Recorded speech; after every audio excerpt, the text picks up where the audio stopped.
Hello guys, நான் தான் உங்கள் பஜாபல். இன்றைக்கி வந்து நான் என்ன செய்ய போகிறேன்னா, அண்டா புரிஜி செய்ய போகிறேன். முட்டை பொரியல் வந்து நம்ம செய்ய போகிறோம். வாங்க நம்ம எப்படி செய்யலான்னு பார்க்கலாம். ஃபஸ்ட்டு வந்து ஒரு வெங்காயம் ஒன்று எடுத்துங்க. எங்கள் வீட்டில் வெங்காயம் இல்லை, ஒரே ஒரு வெங்காயம் தான் இருந்தது. அப்புறமேட்டுக்கு கரெக்டாக வண்டி வந்துருச்சு, 1/2 கிலோ வெங்காயம் வாங்கிக்கிட்டேன்.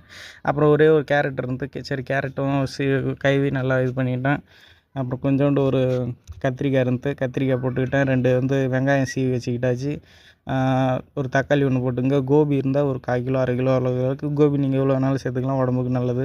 அது வந்து நீங்கள் வந்து மைல்டாக வந்து சீவிக்கணும். நல்லா சீவிச்சிங்கன்னா ஒரு ஃபுல்லாக இது சீவிட்டாங்க பாருங்கள், இப்படி இருக்கணும்.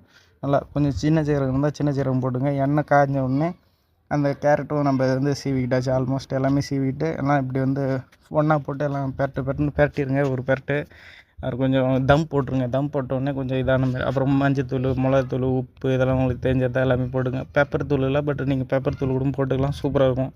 அப்புறம் வந்து முட்டை எல்லாத்தையும் ஒன் பை ஒன்னாக உடச்சி போட்டு அப்புறம் எல்லா முட்டையும் உடச்சி ஊற்றிங்க. நல்லா சூப்பராக ரோஸ்ட் ஆகணும். ஏன்னா இது வந்து நல்லா உதிரியாக அப்படி ஆகணும். அப்புறமேட்டுக்குன்னா நம்மளுக்கு சாப்பிட்டு பார்க்குற வேலை தான். அம்மா கொடுத்தாங்க.